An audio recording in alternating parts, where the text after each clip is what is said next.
یہ اخلاص کے ساتھ جو اللہ کی بارگاہ میں دیا گیا ہے وہ ہاتھ قیمتی ہے۔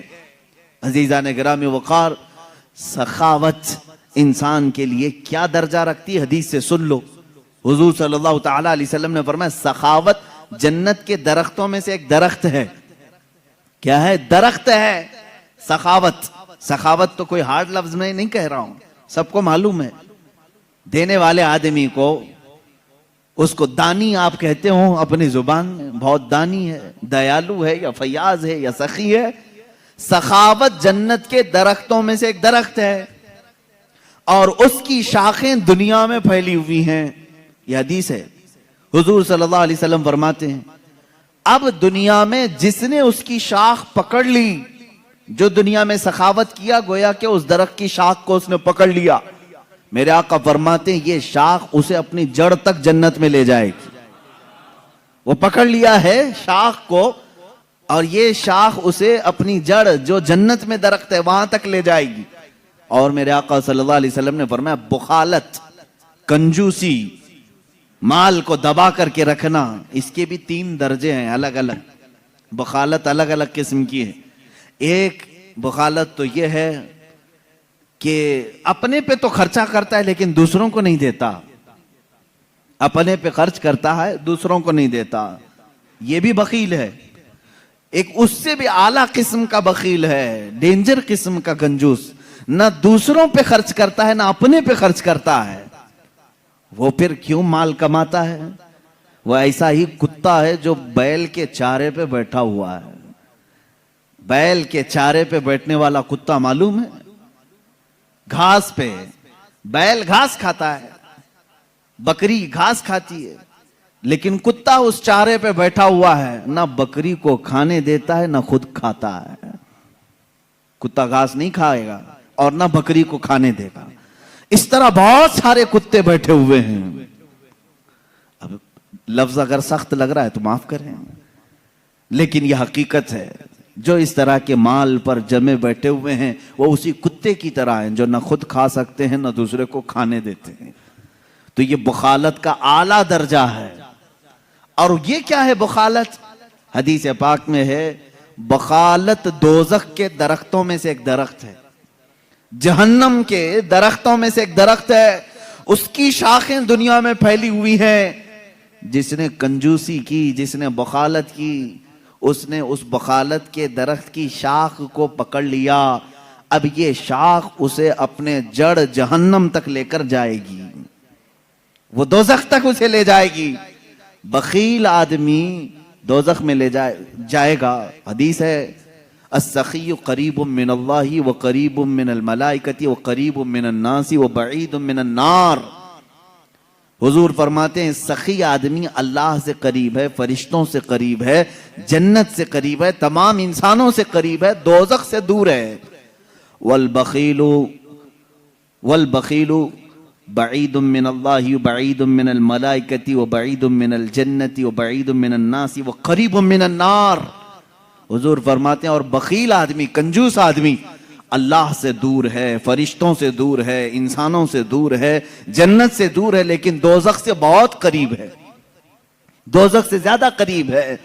عزیزان گرامی، میرے نبی کی صفات میں کبھی بخالت آئی نہیں، وہ کسی چیز میں بخالت نہیں کیے، بلکہ ان کے صحابہ کی سخاوت کا حال یہ ہے کہ جو کوئی ان کے گھروں پر آتا تھا اسے اتنا عطا کرتے کہ وہ اپنی قوم میں جا کر کے اعلان کرتے کہ محمد عربی صلی اللہ علیہ وسلم کے غلام اتنا عطا کرتے ہیں کہ ہماری کئی پشتیں اس پر کھا کر گزارا کر سکتی۔ نبی کونین صلی اللہ علیہ وسلم کی عطا کرنے کا حال تو بہت اعلیٰ ہے۔ صفوان بن امیہ، جن کے متعلق میں نے اسے قبل بھی بیان کیا تھا، جنگ بدر میں امیہ جس کو قتل کیا گیا تھا، صفوان امیہ کا بیٹا حضور پاک صلی اللہ تعالی علیہ وسلم سے ملنے کے لیے آیا اور اللہ کے نبی صلی اللہ تعالی علیہ وسلم سے اس نے سوال کیا کیا آپ مجھے کچھ دے سکتے ہیں؟ حضور پاک صلی اللہ علیہ وسلم نے اس وقت صفوان کو اتنی بکریاں دی کہ صحابہ فرماتے ہیں 2 پہاڑوں کے بیچ میں جتنی جگہ تھی وہ سب بکریوں سے بھر گئی۔ ایک شخص کو اتنی بکریاں دی۔ اب وہ جا کر کے مکہ میں وہ اسلام قبول کر چکے تھے بعد میں، وہ صحابی رسول ہیں، اپنی پوری قوم کو بتایا اے لوگو بھلائی چاہتے ہو تو اسلام میں آؤ، اس لیے کہ رسول اتنا دیتے ہیں کہ تمہاری 7 پشتیں گزار لیں گی۔ محمد صلی اللہ علیہ وسلم اتنا دیتے ہیں کہ تمہاری 7 پشتیں کھا کر آرام سے گزارا کریں گی۔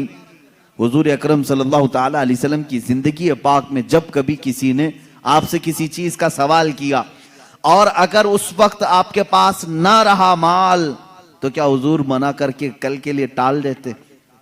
صحابی رسول فرماتے، حضرت عمر فاروق رضی اللہ تعالیٰ عنہ بھی مجلس میں حاضر ہیں، ایک مرتبہ 90,000 درہم آئے حضور کے پاس، 90,000 درہم بانٹتے رہے سب ختم ہو گئے۔ ایک عورت تاخیر سے آئی، اس نے کہا یا رسول اللہ صلی اللہ علیہ وسلم میں مدینے کی غریب عورت ہوں، سنا ہے آج مال بانٹا جا رہا ہے، مال تقسیم کیا جا رہا ہے، مجھے بھی کچھ عطا کریں۔ حضور پاک صلی اللہ علیہ وسلم نے فرمایا سب بٹ گیا ہے، یہ نہیں فرمایا کہ اب کیا دوں گا، ہو گیا چلو ختم ہو گیا، نہیں، رسول کریم صلی اللہ تعالی علیہ وسلم نے حضرت عمر سے فرمایا، کہا اے عمر کیا مجھے 2 دن کے لیے قرضہ مل سکتا ہے؟ قرض میں کچھ درہم مل سکتے ہیں؟ کہا رسول پاک صلی اللہ تعالی علیہ وسلم نے ایک شخص سے قرض لیا، قرض لے کر کے اس خاتون کو جتنی ضرورت تھی وہ پورا مال دیا، اور قرض خواہ سے کہا کہ تیرا ذمہ میرے اوپر ہے، میں تیرا قرض ادا کروں گا۔ ایک مرتبہ نہیں کئی مرتبہ ایسے معاملات آئے۔ اللہ کے نبی صلی اللہ تعالی علیہ وسلم کے پاس اگر کوئی اس حال میں آیا کہ آپ کے پاس کچھ نہیں ہو، آپ نے قرض لیا اور اسے نہ نہیں کہا، نہ کہنا میرے رسول کی عادت ہی نہیں۔ حضور پاک صلی اللہ تعالی علیہ وسلم نے اسے عطا کیا۔ حضرت ابو ہریرہ رضی اللہ تعالیٰ عنہ کا حال سنیں۔ سیدنا ابو ہریرہ یہ وہ صحابی ہیں جو اصحاب صفہ میں سے تھے۔ اصحاب صفہ ان صحابہ کو کہتے ہیں جو اپنا گھر بار سب چھوڑ کر کے بارگاہ رسول میں رہتے تھے۔ مسجد نبوی سے لگ کر کے ایک کٹا تھا جس پر ایک چھوٹی سی چھت بنائی گئی تھی چھپر کی، اس کے نیچے 70 صحابہ رہتے تھے، ان کا گھر بھی وہی تھا، ان کی کل جہاں وہی تھی۔ ان کا کھانا پینا کیا تھا؟ حضور پاک صلی اللہ تعالی علیہ وسلم کی بارگاہ میں کچھ بھی صدقہ آ جائے تو یہی 70 صحابہ کو حضور پیش کر دیتے، حضور صدقہ نہیں استعمال فرماتے۔ حضرت ابو ہریرہ فرماتے ہیں ایک مرتبہ ایسا ہوا کہ 2 دن تک کھانے کو کچھ آیا ہی نہیں، کچھ نہیں ملا۔ حضرت ابو ہریرہ کہتے ہیں میں مسجد سے باہر نکل آیا روڈ پر، یعنی راستے پر، میں یہ دیکھنے کے لیے کہ حضور اگر باہر نکلیں گے تو پیٹ کو کچھ راحت مل جائے گی۔ کیسی راحت؟ کھانے کی نہیں۔ حضرت ابو ہریرہ فرماتے ہیں صحابہ کا معمول یہ تھا اگر شدت کی بھوک لگتی تو کیا کرتے تھے جانتے ہیں؟ چہرے رسول کو دیکھتے تھے۔ حضرت ابو ہریرہ کہتے ہیں حضور کو دیکھنے سے بھوک کا اثر کم ہوتا تھا، میں انتظار میں کھڑا رہا، رسول پاک صلی اللہ تعالی علیہ وسلم تشریف لائیں، جلوہ جہاں آرا کی زیارت کروں اور پیٹ کے درد یعنی بھوک کی شدت کو کم کروں۔ کہتے ہیں میری خواہش ہی ہوئی تھی کہ میرے آقا اپنے دروازے سے باہر تشریف لائے۔ حضرت ابو ہریرہ دوڑتے ہوئے گئے، کہتے ہیں میں جھک گیا تھا بھوک کی وجہ سے۔ اللہ کے نبی صلی اللہ تعالی علیہ وسلم نے پوچھا ان سے ابو ہریرہ اس دوپہر کے وقت کس چیز نے تجھے باہر نکالا، کون سی چیز تجھے باہر لے آئی؟ حضرت ابو ہریرہ کے اپنے پیٹ کی طرف اشارہ کر کے کہنے لگے یا رسول اللہ صلی اللہ علیہ وسلم بھوک ہے، بھوک ہے۔ حضور اکرم صلی اللہ تعالی علیہ وسلم مسکرائے۔ حضرت ابو ہریرہ فرماتے ہیں اللہ کے نبی صلی اللہ علیہ وسلم نے اپنا جبہ اٹھایا اور دکھایا تو اس پر 2 پتھر بندھے ہوئے تھے۔ حضرت ابو ہریرہ نے پوچھا یا رسول اللہ صلی اللہ علیہ وسلم یہ کس کے لیے؟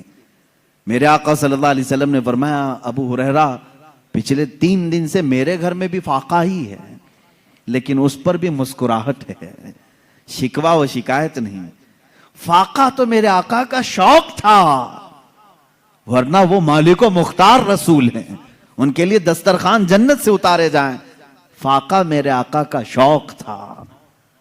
حضور پاک صلی اللہ تعالی علیہ وسلم جب یہ کہتے ہیں تو حضرت ابو ہریرہ نے کہا ان کے گھر میں 3 دن سے فاقہ ہے، میں تو 2 دن سے بھوکا تھا، اب کیا کہوں؟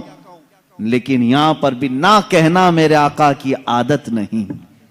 ابو ہریرہ سے کہا چلو تمہارا کچھ نہ کچھ انتظام کریں گے. لے کر کے راستے سے چلے تو حضرت ابو بکر و عمر بھی مل گئے. وہ دونوں بھی بھوکے تھے, وہ بھی بھوک کی وجہ سے ہی باہر نکلے تھے. حضور صلی اللہ تعالی علیہ وسلم ان ساتھیوں کو لے کر سیدھے ابو ایوب انصاری کے مکان پر آئے. میزبان رسول تھے. اللہ کے نبی صلی اللہ تعالی علیہ وسلم ان کے گھر پر اکثر جایا کرتے تھے. وہ کتنے خوش نصیب صحابہ ہیں جن کے گھر کائنات کا آقا آتا ہو. حضور صلی اللہ تعالی علیہ وسلم خود تشریف لے آتے. حضرت ابو ایوب انصاری گھر پر تھے, دیکھا حضور پاک تشریف لائے. حضور نے خود پوچھا کہ ابو ایوب گھر میں کھانے کا کچھ ہے؟ انہوں نے کہا اے اللہ کے نبی صلی اللہ تعالی علیہ وسلم پکا تو کچھ ہے نہیں, آپ حکم فرما دیں تو ایک بکری کا بچہ ہے اسے ذبح کر دوں. حضور اکرم صلی اللہ علیہ وسلم نے حکم فرمایا, بکری ذبح ہو گئی. اب یہاں پر دیکھیں یہ صحابہ حضور کے ساتھ دسترخوان پر ہیں, بکری ذبح ہوئی صحابی رسول کے گھر میں. حضرت ابو ایوب یہ کبھی نہیں سوچتے تھے ایک ہی بچی ہے وہ بھی مہمان آ گئے, بلکہ وہ جب بھی حضور تشریف لاتے وجد میں آتے تھے. اپنی خاتون سے کہتے تھے کہ آج میری کامیابی کا دن ہے, آج ہمارے اوج ہیں, آج ہمارے مقدر جاگے ہوئے ہیں. حضرت ابو ایوب کے گھر کھانے سالن بنا گوشت کا. حضرت ابو ہریرہ فرماتے ہیں کہ گوشت کے سالن کے انتظار میں ہم تھے, کافی بھوکے تھے, بھوک کتنی لگی ہوئی تھی, لیکن دسترخوان پر جب سالن بن کر کے آیا, میرے عزیزو یہ رسول پاک کا وہ گھرانہ ہے جو پوری کائنات کو نوازتا ہے, لیکن خود اللہ کے حبیب صلی اللہ تعالی علیہ وسلم نے سادگی کو پسند فرمایا ہے. یہ آپ کا فخر تھا. دسترخوان پر سالن آیا. حضرت ابو ہریرہ اس وقت تک یہ سوچتے تھے شاید میرے سے زیادہ بھوکا کوئی نہیں ہوگا, میرے سے زیادہ کوئی بھوکا نہیں رہے گا. جب سالن ڈالا جانے لگا تو میرے آقا صلی اللہ علیہ وسلم نے ایک اور کٹوری منگوائی, سالن کو نصف کیا اور کہا جاؤ میری بیٹی فاطمہ کے گھر دے آؤ, اس لیے کہ پچھلے 9 دن سے وہ فاقے میں ہے. اللہ اکبر. یہ لجپال گھرانہ, سخی گھرانہ, نہ کہنا ان کی عادت نہیں. قرآن نے تو ان کی فضیلت میں آیت نازل کی, وَيُطْعِمُونَ الطَّعَامَ عَلَى حُبِّهِ مِسْكِينًا وَيَتِيمًا وَأَسِيرًا. آپ نے سنا ہوگا سیدہ کائنات فاطمہ الزہرا کے گھر میں روزے سے تھے سارے لوگ. ایک دن ایک یتیم آیا 5 روٹیاں دے دیں, دوسرے دن ایک قیدی آیا 5 روٹیاں دے دی, ایک مسکین آیا اسے 5 روٹیاں دیں. 3 دن تک صرف پانی پر وہ افطار کرتے رہے. اس سخاوت کے درجے کو میں سمجھتا ہوں پوری دنیا نہیں پہنچ سکتی, پوری کائنات نہیں پہنچ سکتی. حاتم طائی کی جو سخاوت مشہور ہے, کوئی مجھے یہ نہیں بتا سکتا کہ حاتم طائی خود بھوکا رہ کر لوگوں کو دیا ہو. ہاں خود کا گھر ٹھیک ٹھاک تھا, کھا پی کر کے دوسروں کو دیا جا رہا تھا, لیکن رسول پاک کی سخاوت میں یہ اثر آپ کو دیکھنے کو ملے گا.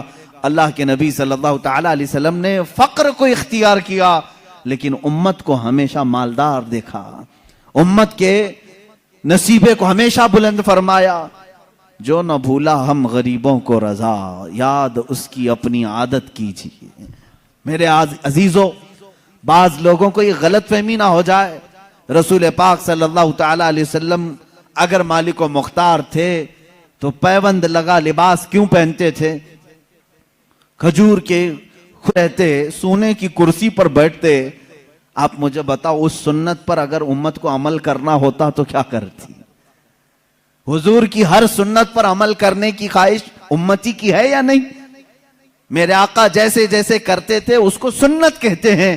اگر رسول پاک بڑے عالیشان محل بناتے اور سونے کی کرسی لیتے تو مجھے بتاؤ اس سنت پر کتنے لوگوں کا عمل ہو سکتا تھا؟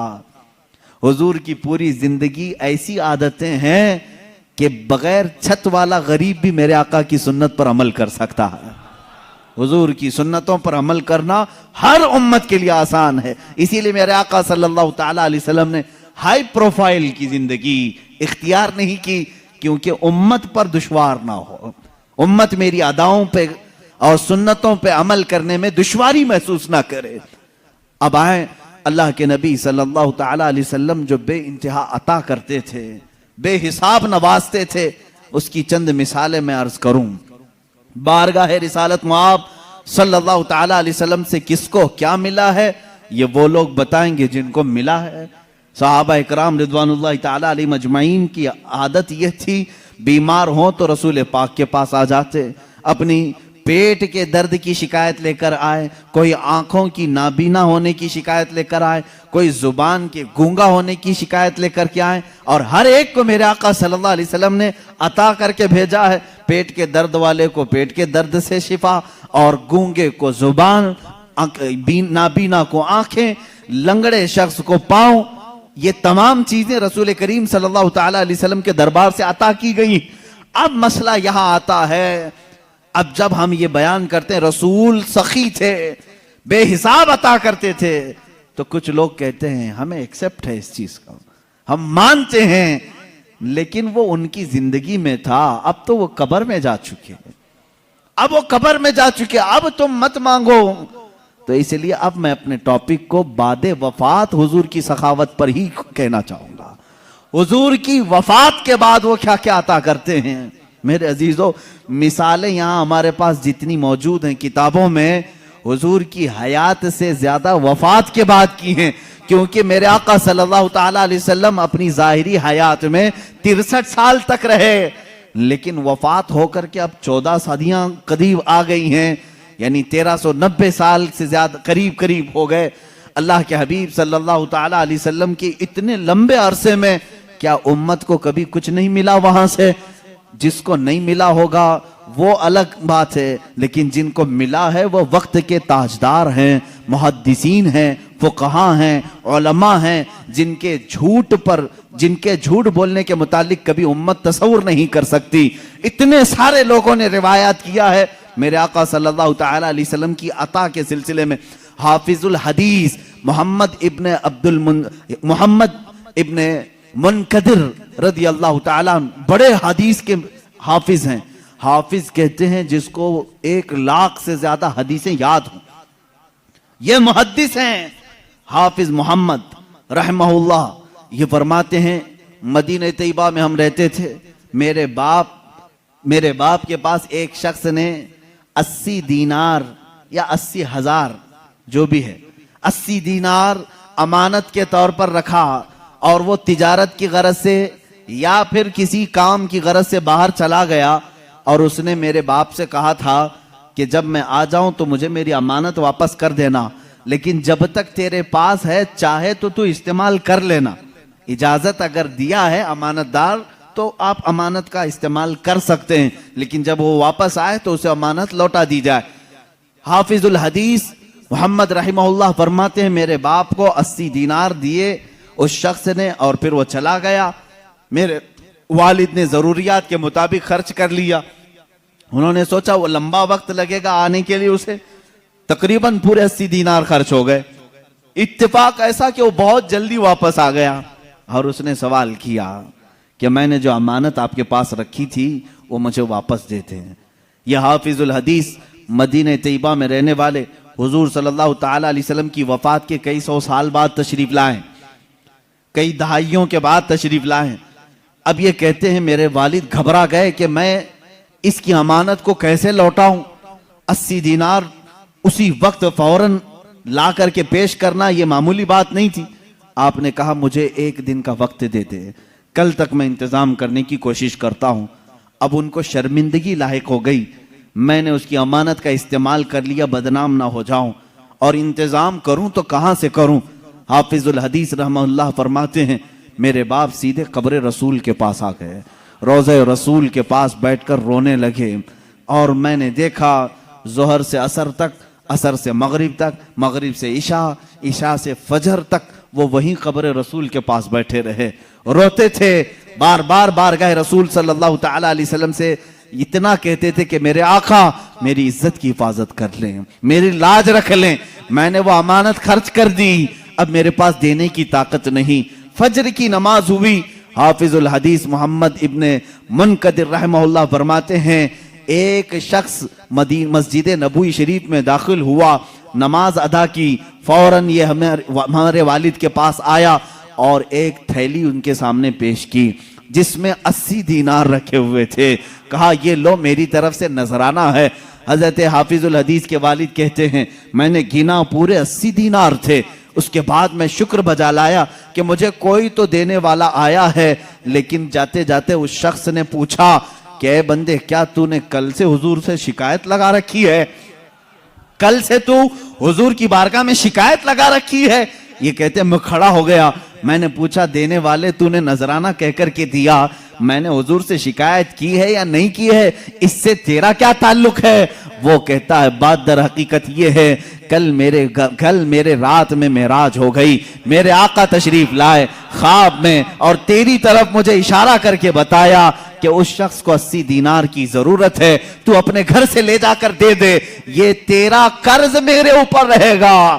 رسول پاک نے جب یہ فرمایا کہ تیرا قرض میرے اوپر رہے گا اور وہ میں قیامت کے دن ادا کروں گا، میرے لیے اس سے بڑھ کر کے نعمت کیا تھی؟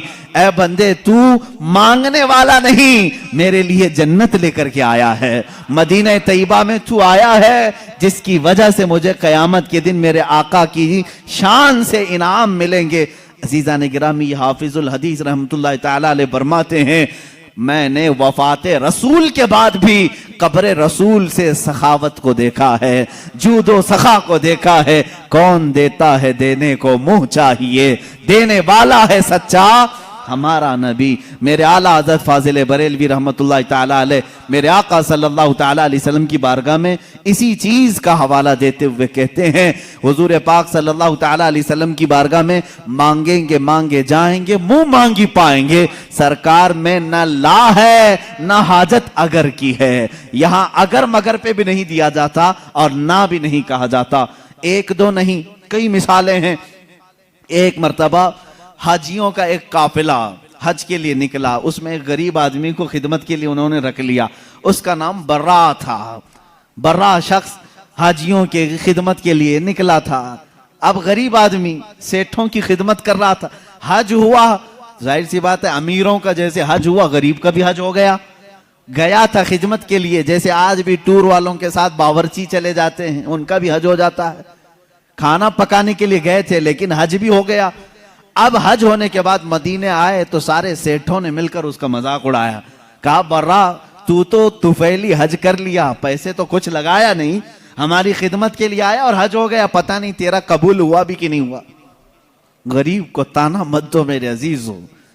اس کے دل پر یہ چوٹ لگی، دل پر بہت گہرا اثر ہوا. غریب ہوں مالدار نہیں لیکن حج تو کیا ہے نا. لیکن ان امیروں نے یہ کہا کہ تیرا حج قبول ہوا کہ نہیں ہوا. وہ رونے لگا اور روتے روتے بارگاہ رسول میں حاضر ہو گیا. رسول پاک صلی اللہ تعالیٰ علیہ وسلم کی قبر اطہر کے پاس بیٹھا رہا اور روتے روتے ظہر ہو گئی. اس نے کہا آقا آپ کی امت کے ایک غریب کو لوگوں نے چھیڑا ہے، کیا آپ کا غریب بے سہارا بے کس بے یارو مددگار رہے گا؟ اس کے حج کے متعلق لوگ سوال کر رہے ہیں، پیسے والے سوال کر رہے ہیں. دنیا نے دیکھا قبر رسول صلی اللہ تعالیٰ علیہ وسلم کے کنارے سے ایک چٹھی برآمد ہوئی جس پہ لکھا ہوا تھا برا بریء من النار وقبل الحج. برا جہنم سے آزاد ہے، اس کا حج قبول ہو چکا ہے. جو لوگ بیان کیے انہوں نے دیکھا لیکن کسی کو یہ نہیں خبر کہ یہ چٹھی آئی کہاں سے. میرے عزیزو، فقہاء، محدثین، علماء، اساتین ملت، سلف صالحین کا عقیدہ یہ تھا یا رسول اللہ تو زندہ ہے واللہ، تو زندہ ہے واللہ. میری چشم عالم سے چھپ جانے والے میرے آقا صلی اللہ تعالیٰ علیہ وسلم آج بھی جود و نوال کے بادشاہ ہیں، سخاوت کے اعلیٰ ترین منصب پر فائز ہیں. آج بھی وہ اسی طرح دیتے ہیں جیسے کل دیا کرتے تھے اور صبح قیامت تک نوازتے رہیں گے.